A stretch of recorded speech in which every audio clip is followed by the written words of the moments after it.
Hello friends, आज का हमारा फर्स्ट क्वेश्चन है when a DNS server accept and uses incorrect information. DNS मतलब domain name server. Domain name server के पास में अगर कोई ऐसी इन्फॉर्मेशन आती है, जो इन्फॉर्मेशन है उसे गलत यूज़ किया जा रहा हो किसी होस्ट के द्वारा और वो होस्ट ऑथोराइज नहीं हो, उसको कोई अथॉरिटी नहीं हो वो इन्फॉर्मेशन देने की, उसे हम क्या बोलते हैं? तो जब भी डोमेन से नेम सर्वर के ऊपर डीएनएस के ऊपर जब भी इस तरह की कोई भी मिस हैपनिंग होती है, उसे DNS lookup, DNS spoofing, DNS hijacking आपने सुना होगा, प्लेन को हाईजैक कर लेते हैं, बट इंटरनेट की टर्म में इसको बोला जाता है डीएनएस स्पूफिंग।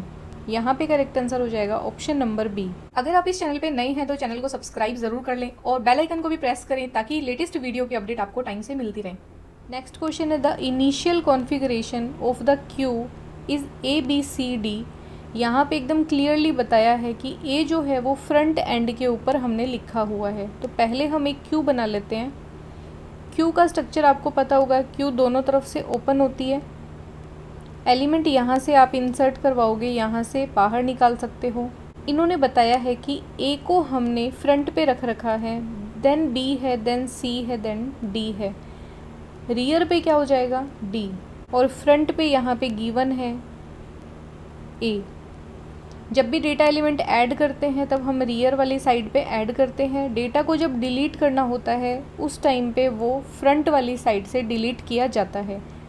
स्टार्टिंग में आपको देखो क्यू के मामले में ध्यान रखना है, स्टार्टिंग में फ्रंट और रियर दोनों होते हैं -1। जैसे ही पहला एलिमेंट क्यू में हम इंसर्ट करवाते हैं, और इंसर्ट करवाने के लिए एक ऑपरेशन होता है NQ। इस ऑपरेशन की सहायता से हम जैसे ही पहला एलिमेंट क्यू में इंसर्ट करवाएंगे, जैसे A, तो दोनों फ्रंट और एंड 0 0 हो जाएंगे। और दूसरा एलिमेंट आया जैसे B, तो हमेशा रियर बढ़ेगा, रियर 1 हो जाएगा। अगर तीसरा एलिमेंट आया C, तो रियर 2 हो जाएगा। फ्रंट कब बढ़ेगा? जब हम डेटा डिलीट करेंगे। डिलीट करने के लिए हमारे पास ऑपरेशन होता है DQ, और पहला DQ अगर आप ऑपरेशन करते हो तो A डिलीट हो जाएगा, फ्रंट 1 बढ़ जाएगा। दूसरा ऑपरेशन DQ अगर आप करते हो तो B डिलीट हो जाएगा और फ्रंट बढ़ जाएगा। अब ये बोल रहा है कि ये आपकी क्यू का स्टेटस है, और टू गेट कॉन्फ़िगरेशन आपको चाहिए DCBA। तो आपको मिनिमम कितने और ऑपरेशन आपको करने पड़ेंगे और क्या क्या ऑपरेशन आपको करने पड़ेंगे? हमें सबसे पहले क्या चाहिए? ये तो बात हो गई थोड़ी बहुत, मैंने आपको क्यू के बारे में बता दिया। अब हम इस क्वेश्चन पे चलते हैं। ये एग्जैक्टली क्या करवाने की कोशिश कर रहा है? इसने बता दिया ए जो है वो है फ्रंट पे और डी हमारा है रियर पे, है ना। ये दिया नहीं है, हम बता रहे हैं कि ये डी जो है वो रियर पे ही होगा। बट ABCD आपका जो इस तरीके से लिखा हुआ है, अब हमें चाहिए DCB और A।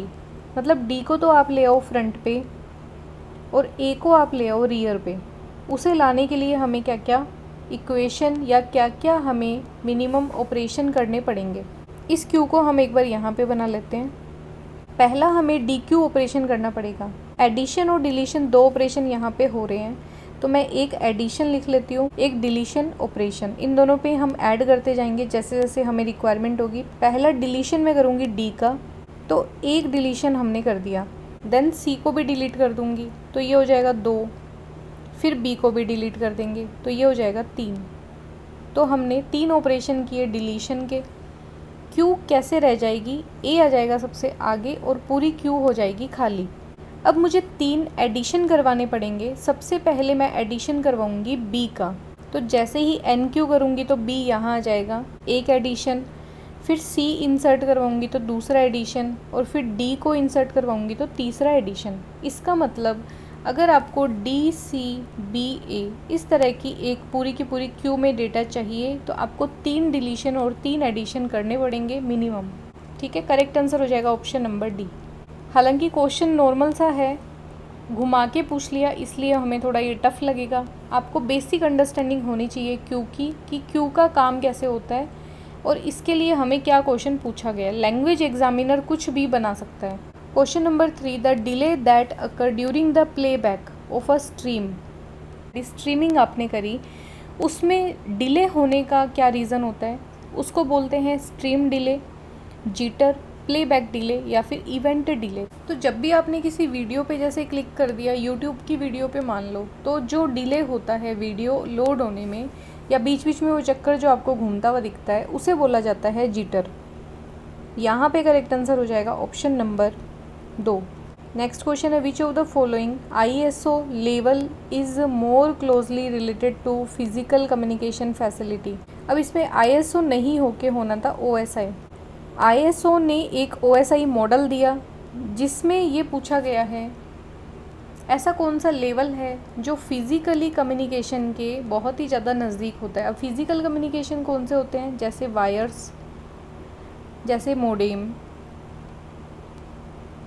कंप्यूटर, बाहरी फिज़िकली जो कंपोनेंट होते हैं उनके नज़दीक में कौन सी लेयर होती है या कौन सा लेवल होता है, एप्लीकेशन लेयर या लेवल, सेशन लेवल, नेटवर्किंग या फिर डेटा लिंक। इसका आपको एक पूरा का पूरा सीक्वेंस ध्यान रखना है। सबसे पहले होती है फिज़िकल लेयर, फिज़िकल के बाद data link layer, data link के बाद network layer, then transport layer, session layer, presentation layer, then application layer. तो एप्लीकेशन लेयर फिज़िकल चीज़ों से सबसे दूर होती है, यूज़र के सबसे नज़दीक होती है एप्लीकेशन लेयर या लेवल। ठीक है, यहाँ पे फिज़िकल तो दिया नहीं है, इसलिए डेटा लिंक लेवल जो है वो सबसे नज़दीक हो जाएगा फिज़िकल कम्युनिकेशन फैसिलिटी के, और यहाँ का करेक्ट आंसर हो जाएगा option number D. Next question है, व्हाट इज़ A2DP। A2DP एक टेक्नोलॉजी है, उसके बारे में यहाँ पे पूछा है। एक ब्लूटूथ प्रोफाइल है फॉर स्ट्रीमिंग वीडियो, एक ब्लूटूथ प्रोफाइल है फॉर सिक्योरिटी, या फिर एक ब्लूटूथ प्रोफाइल है फॉर स्ट्रीमिंग ऑडियो। तो जब भी हाई क्वालिटी की हमें ऑडियो को स्ट्रीम करना होता है उस टाइम पे A2DP एक ब्लूटूथ टेक्नोलॉजी है जिसे हम यूज़ करते हैं। और ध्यान रखना, वीडियो के लिए नहीं होता, ये ऑडियो के लिए ये होता है। इसका फुल फॉर्म मैं आपको बता देती हूँ, एडवांस्ड ऑडियो डिस्ट्रीब्यूशन प्रोफाइल। ये अच्छी टेक्नोलॉजी है, लेटेस्ट है। आपको जैसे अब आजकल फ़ोन के अंदर भी दिखता है ना कि एक स्टीरियो मोड होता है, मोड चेंज होते हैं, उसमें हाई क्वालिटी की ऑडियो आपको सुनने को मिलती है वाया ब्लूटूथ। तो यहाँ पे ऑडियो के लिए इस टेक्नोलॉजी का यूज़ किया जाता है और इसमें हाई क्वालिटी की ऑडियो हमें मिलती है। नेक्स्ट एक क्वेश्चन है जो कि C++ प्रोग्रामिंग के अंदर दिया है, हमें एक आउटपुट बताना है और ऑप्शन हमें दे रखे हैं 4 यहाँ पे। IO stream, name space STD। अब एक फंक्शन दिया है वॉइड फंक्शन जो कुछ रिटर्न नहीं करेगा, नाम है उस fun1। एक वेरिएबल को ये रिसीव करेगा और उस वेरिएबल को जिसको ये रिसीव करेगा उसको ये प्रिंट करवा देगा। इसका इतना सही काम है, जो वेरिएबल इसके पास आया उसे प्रिंट करवाना। मेन फंक्शन यहाँ से शुरू हो रहा है तो कंपाइलर डायरेक्ट यहाँ आएगा, फंक्शन को कॉल करेगा। देखो fun1 10 20, मतलब fun1 एक फंक्शन है, उसे कॉल किया है और वैल्यू हमने पास किए हैं 10 और 20। बट आगे fun1 वाला जो फंक्शन है वो सिर्फ एक ही वैल्यू को रिसीव करेगा और वो इसने क्लियर बता रखा है कि जो भी वैल्यू आएगी, एक वैल्यू, उसे मैं x के अंदर रख लूँगा और उसे मैं प्रिंट करवा दूँगा। बट यूज़र ने क्या किया, 2 वैल्यू को भेज दिया। यहाँ पे बिल्कुल कंपाइल टाइम एरर आ जाएगा, ये प्रोग्राम अच्छे से रन नहीं होगा। करेक्ट आंसर हो जाएगा ऑप्शन नंबर 4। और एक चीज़ आप ध्यान रख कर लेना कि फंक्शन कॉलिंग के टाइम पे हमें इसका स्ट्रक्चर बिल्कुल सेम ही रखना पड़ेगा। अगर एक ही वेरिएबल को रिसीव ये करेगा, एक ही पैरामीटर को ये रिसीव करेगा, तो हमें एक ही डेटा भेजना है। हमें इसको कॉल करना पड़ेगा fun1 10, ऐसे कॉल करना ही पड़ेगा हमें। 2 देते ही पैरामीटर, वहाँ पे एरर आ जाएगी, पैरामीटर यहाँ पे मैच नहीं होंगे, इसलिए कंपाइल टाइम हमारी एरर यहाँ पे आ जाएगी। नेक्स्ट क्वेश्चन है, एक एक्सप्रेशन को हमें कैलकुलेट करना है। लॉजिक एक्सप्रेशन है A एंड, फिर ब्रैकेट है B, बीच में और का साइन है और C, A B C, इन तीनों की यहाँ पे वैल्यू हमें दी गई है और बताया भी गया है ये बेस 2, मतलब ये नंबर जो है वो बाइनरी में है, डेसिमल में नहीं है, ऑक्टल में नहीं है। और इस ऑपरेटर का मतलब है B और C, एंड ऑपरेटर का मतलब है ये वाला एंड। सबसे पहले हम ब्रैकेट को सॉल्व करेंगे। बी की वैल्यू यहाँ पे क्या है 0 1 0 1, सी की वैल्यू है 0 1 1 1। और ऑपरेशन करेंगे। और ऑपरेशन का बेसिक चीज़ आपको पता होना चाहिए। तो जब दोनों वैल्यू ज़ीरो हैं तो हमें रिज़ल्ट ज़ीरो मिलेगा। जब एक ज़ीरो दूसरा वन है तो हमें वन मिलेगा। जब एक वन और दूसरा ज़ीरो है तो भी हमें वन मिलेगा। और जब दोनों वन वन हैं तो भी हमें वन मिलेगा। तो देखो यहाँ पे वन वन का मतलब वन मिलेगा, ज़ीरो वन का मतलब वन मिलेगा, वन वन का मतलब वन मिलेगा और जीरो जीरो का मतलब ज़ीरो मिलेगा। और ऑपरेशन एक ऐसा होता है जिसमें एक भी वन आते ही हमेशा कंडीशन वन मिलेगी। हमें ये मिलेगा फर्स्ट, और इसे मिलने के बाद में हमें मिलेगा 0 1 1 1। इसका एंड करना है हमें ए के साथ में, तो एंड करेंगे। ए की वैल्यू है 0 1 0 0। एंड ऑपरेशन में देखो क्या होता है, एंड में आपको कंडीशन ये लगी हुई होती है, आपको दोनों वन होंगे तभी वन मिलेगा, अदरवाइज़ आपको जीरो ही मिलेगा। जैसे ज़ीरो को मल्टीप्लाई जब करते हैं ज़ीरो से तो हमें ज़ीरो मिलता है, ज़ीरो को मल्टीप्लाई करते हैं वन से तो भी हमें ज़ीरो मिलेगा, वन को मल्टीप्लाई करेंगे ज़ीरो से तो ज़ीरो मिलेगा। वन कब मिलेगा? जब आप वन का मल्टीप्लाई करोगे वन से। ये एंड ऑपरेटर होता है और एंड फंक्शन ऐसे काम करता है। वन जीरो तो जीरो मिलेगा, वन ज़ीरो ज़ीरो मिलेगा, वन वन में हमें मिलेगा वन और ये मिलेगा हमें ज़ीरो। हमें आंसर क्या मिला? 0 1 0 0। आंसर हो जाएगा 3। इस तरीके के बेसिक फंक्शन पूछने के लिए वो आपको ऐसे क्वेश्चन बना के दे सकते हैं एग्ज़ाम में। तो हमें इन क्वेश्चंस को अटेम्प्ट करना है एटलीस्ट, ताकि अगर कोई ऐसा हमें क्वेश्चन देखने को मिले जो अटपटा लगे वो हम एटलीस्ट अटेम्प्ट कर लें। नेक्स्ट क्वेश्चन है, एक फॉर लूप यहाँ पे किया गया है, हमें आउटपुट पूछा है, इसका क्या आएगा? इसको हम थोड़ा अच्छे से लिख लेते हैं। For I equal to 0, I less than 10 plus plus I, और प्रिंट करना है आई एंड 1। यहाँ पे ये इसने गेम खेला है। प्रिंट क्या करना है? %d मतलब डेसिमल नंबर को प्रिंट करवाना है और लिखना है आपको आई एंड 1। आई और 1 के साथ में ये एंड ऑपरेशन को परफॉर्म करेगा और फिर जो रिज़ल्ट आएगा वो आपको प्रिंट करना है। आई की वैल्यू मान लेते हैं सबसे पहले 0, वो यहाँ पे हमें दी भी हुई है। यहाँ पे देखो एंड ऑपरेटर दिया है। अब आपको ये पता होना चाहिए सबसे पहली बात कि एंड जो है वो एक बिट वाइज ऑपरेटर है, और बिट वाइज ऑपरेटर 0 1 0 1 0 1 बिट्स के ऊपर हम परफॉर्म करते हैं। हर बार आपको डेसिमल में कन्वर्ज़न करने पड़ेंगे और 0 1 0 1 में हम एंड ऑपरेशन करेंगे और फिर उसका प्रिंट निकालेंगे। बहुत ही दिमाग लगा के ये क्वेश्चन बनाया है। प्रिंट यहाँ पे क्या होगा? आई की वैल्यू है 0, वैल्यू देखो 9 तक जाएगी, इसलिए हम 4 ही बिट के अंदर इसको हमेशा कैलकुलेट करेंगे। तो 0 को कैसे लिखेंगे? 0 0 0 0। एंड करना है 1 के साथ में, 1 भी यहाँ पे डेसिमल में है, तो 0 0 0 1 दोनों का एंड करेंगे। 0 1 को मल्टीप्लाई करेंगे तो 0 ही आएगा, बाकी तो 0 आना ही है। प्रिंट हो जाएगा यहाँ पे 0। आई इंक्रीमेंट हो जाएगा 1 से, और कंडीशन चेक करेंगे तो आई छोटा है 10 से, अंदर आएगा। आई का एंड करेंगे 1 से, इस पर आई है 1 0 0 1, इसका एंड करना है 1 से। 1 का मल्टीप्लाई 1 से 1, बाकी 0 0 0। प्रिंट हो जाएगा 1। आई इंक्रीमेंट हो जाएगा 2 से। 2 कैसे लिखते हैं बाइनरी में? 0 0 1 0, इसका एंड करेंगे 1 से, 0 0 0 1। तो देखो 0 1 का मल्टीप्लाई करेंगे तो 0, 1 0 का मल्टीप्लाई 0 0 0, हमें क्या मिलेगा? 0। प्रिंट कर देंगे 0। आई वापस इंक्रीमेंट हो जाएगा 3 से।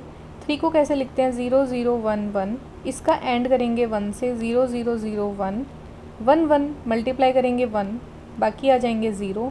प्रिंट हो जाएगा 1।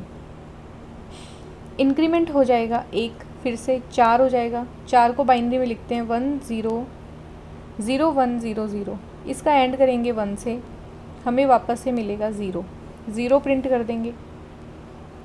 फिर से मिलेगा 5, 5 को बाइनरी में कैसे लिखते हैं? 0 1 0 1, इसका एंड करेंगे 0 से, 1 से, हमें मिलेगा 1 0 0 0। अब आपको समझ आ गया होगा ये कॉन्टीन्यूसली जैसे ही 5 आया, ओड नंबर आते ही लास्ट में हमें 1 मिलेगा, 1 मिलते ही हमें एंड करना है 1 से।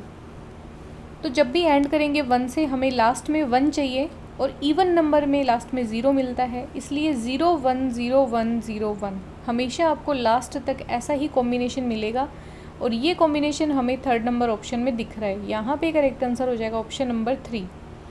इसे आप अपने जो सी के नोट्स हैं उसमें ये क्वेश्चन आप डाल लेना, बहुत ही अच्छा क्वेश्चन यहाँ पे पूछा है एग्ज़ाम में। और ऐसे नहीं है हर कोई अटैम्प्ट कर लेगा, बहुत ही अच्छे से दिमाग लगा के सोच के आपको इसे अटैम्प्ट करना पड़ेगा। ऑपरेटर की भी जानकारी आपको यहाँ होनी चाहिए, एंड ऑपरेशन और ऑपरेशन की जानकारी भी यहाँ होनी चाहिए। साथ में आपको फॉर लूप लगाना है 9 तक। कन्फ्यूज़न कब होता है, जब ऐसे आपको 2-3 ऑप्शन मिल जाते, फिर आपको ये नंबर काउंटिंग करके अच्छे से चेक करके फिर आपको टिक लगाना पड़ता। बट ऐसा ऑप्शन यहाँ पे एक है, इसलिए मैं डायरेक्ट यहाँ पे लगा रही हूँ। नेक्स्ट क्वेश्चन है which of the following are correct statement पूछी है यहाँ पे जावा प्रोग्रामिंग के बारे में। पहला स्टेटमेंट है all function in Java must be member of some class.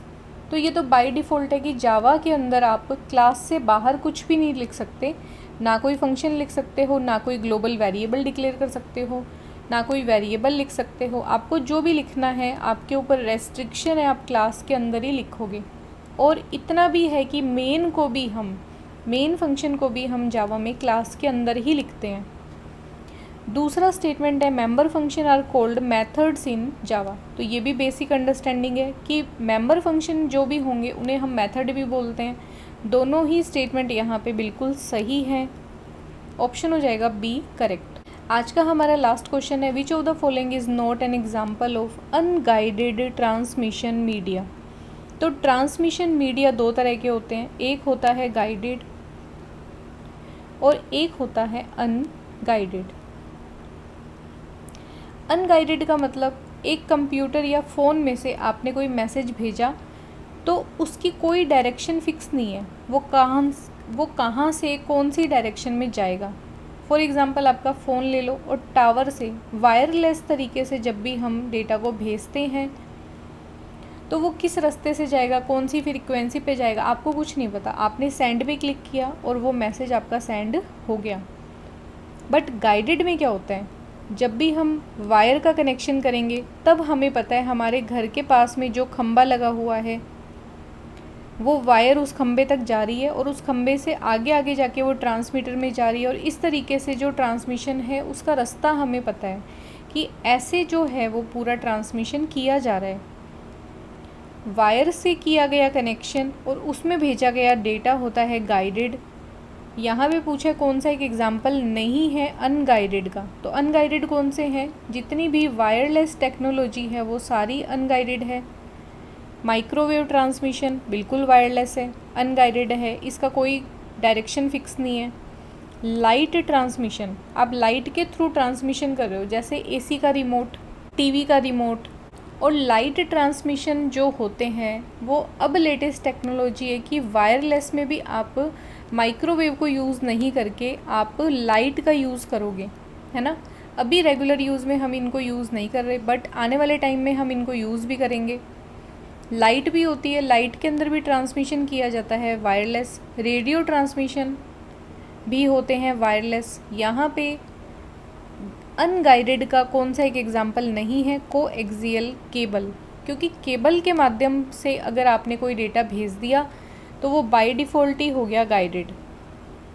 Unguided से उसका कोई लेना देना नहीं है। यहाँ पे करेक्ट आंसर हो जाएगा ऑप्शन नंबर बी।